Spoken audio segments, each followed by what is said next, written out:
नमस्कार मु डॉक्टर रोहानी नायक आपण ये चैनल रे तो थिबे तो आपण जानिथिबे कि एथे आमे फर्टिलिटी रो विभिन्न जिंस को नेकी आमे आलोचना करू।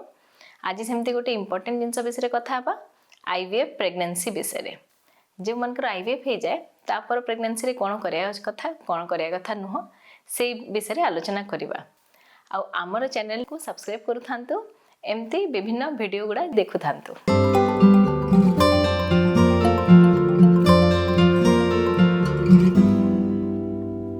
आईवीएफ प्रेगनेंसी कहले प्रथम जिनस होची कि आपनकर जदि आईवीएफ पर प्रेगनेंसी जोटा रहे सेटा हमें केतेले जानि था जेतेले आपनकर भ्रूण जोटा छडा हबो एम्ब्रियो ट्रांसफर रो 14 दिन परे जाना पड़ी थाए। तो सेही जो 14 दिन परे हमें जो टेस्ट करू सेटा हमें प्रेगनेंसी टेस्ट इधर हमें यूरिन रे करि परिबा किंबा ब्लड रे बीटा एचसीजी जोटा कहंती सेथिरे हमें करिकि जानि परिबा कि एटा आईवीएफ प्रेगनेंसी रहिछि बोली। तो सही ए आईवीएफ प्रेगनेंसी रे बहुत जनकर बहुत डाउट थाए कि आमे को जिनसटा करिया कथा बहुत जनकर एटा थाए कि पूरा बेड रेस्ट लागिबो। तो से विषय रे आमे आज क्लियर हबा कि को जिनस दरकार आ को जिनस दरकार न। प्रथम जिनस होची रेस्ट आउ एक्टिविटी। तो आपण को जदि बी ओ आईवीएफ हेई थाए तो संपूर्ण भाव में बेड रेस्ट दरकार नहीं।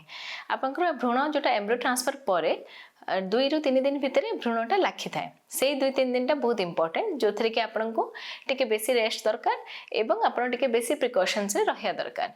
किंतु ता परे भी आपण नॉर्मल घर काम करि परिबे निजर नित्य कर्म करि परिबे।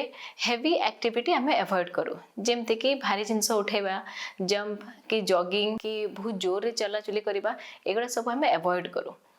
एवं ता छड़ा अलगा एक्टिविटी जो थरे कि आपनकर निज उपरे स्ट्रेन पड़िबो कष्ट हबो से एक्टिविटी गुडा हमें मना करू करिया पे। किंतु नॉर्मल वॉक हला कि नॉर्मल घर काम हला सेगुडा आपण नॉर्मली करि परिबे। सब बडे मन रखिबे नॉर्मल रेस्ट दरकार एब्सोल्यूट बेड रेस्ट जमारो दरकार न। सेकंड जिंस होची कि आपनकर डाइट एवं खाइबा पीबा खाइबा पीवा सब बड़े भलो हेल्दी खाइबा खाइबार अछि। हेल्दी माने होची कि फ्रूट्स खाइ परिबे नॉर्मल वेजिटेबल्स हमरो खाइ परिबे इवन आइंस भी खाइ परिबे किंतु अल्प अमाउंट रे बिकॉज़ सेटा डाइजेशन रे असुविधा करे। स्पाइसी फूड टिके अवॉइड करिवे आ बाहर खाइबा टिके अवॉइड करिवे कारण सेइथिरे भलो डाइजेशन हेइ न पारे एवं इन्फेक्शन हेबार संभावना थाइ पारे। तापर जिंस हला कि आपनकर प्रोसेस्ड फूड गुडा कि जोटा रॉ फूड गुडा सेडा टिके अवॉइड करिवे। एमती नॉर्मल हमर जो घर खाइबा गुडा भी खाइ परिबे आ बाहर खाइबा अल्प अमाउंट रे जदी चाहिले खाइ परिबे किंतु अवॉइड कर देले भलो। ड्रिंक्स रे अल्कोहल टिके अवॉइड करियार अछि स्मोकिंग भी अवॉइड करियार अछि।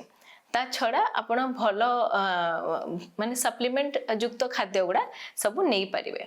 आ नट्स जेमते कि आलमंड हैला काजू हैला किशमिश हैला एगुडा सब बहुत भलो विभिन्न प्रकार सीड्स गुडा भी आपण नै परिबे प्रेगनेंसी रे। तापर रहिला कि आपनकर पानी बहुत आपन को पीबा को पड़िबो पूरा भलो हाइड्रेशन दरकार आ प्रॉपर पानी दरकार।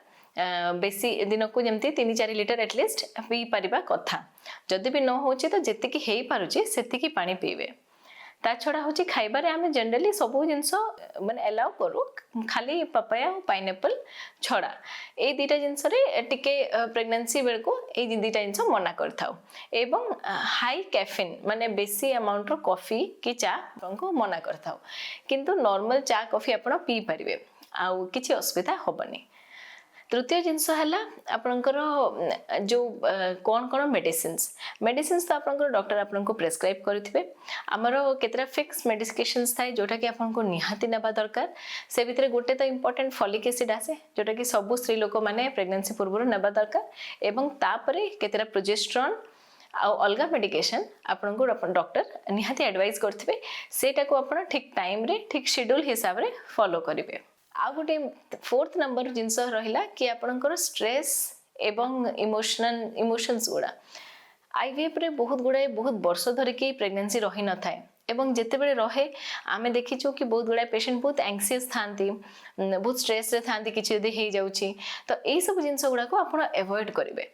प्रेगनेंसी आईवीएफ प्रेगनेंसी हो कि नॉर्मल प्रेगनेंसी हो सब बड़े मन रखिबे स्ट्रेस फ्री प्रेगनेंसी टा पूरा संपूर्ण 9 मास भलो से जाए किंतु किसी भी प्रकार स्ट्रेस कि आपण टेंशन एंजाइटी बेसी हेले बहुत असुविधा कारण प्रेगनेंसी रे आमे अलगा मेडिकेशंस भी बेसी देई परिबानी आपनकर राति रे निद ठीक हबा दरकार प्रतिदिन 7 to 8 आवर्स ऑफ स्लीप जहाँ हेले भी दरकार आउ 7-8 घंटा सोइला परे भी आपण बाकी टाइम भी फ्रेश रहिबा दरकार आउ रिलैक्स रहिबा दरकार एई प्रकार रे आपण विभिन्न टेक्निक्स भी ट्राई करि परिबे एई स्ट्रेस को काढिबा पई जेमति कि योगा हला कि मेडिटेशन एक्सरसाइजेस गुडा हला जोथरे कि आपण रिलैक्स हेई परिबे एमती भी कि आपनकर जदि अलगा कोनसी हॉबी अछि जोथरे आपण फ्री भावंती कि टिके रिलैक्स हेई पारंती जोटा भी आपनकर हॉबी होची सेटा आपण करि कि टिके रिलैक्स रहया को चेष्टा करिवे कारण प्रेगनेंसी रे रिलैक्स आ स्ट्रेस फ्री रहिबाटा बहुत इंपोर्टेंट बहुत बेसी इंपोर्टेंट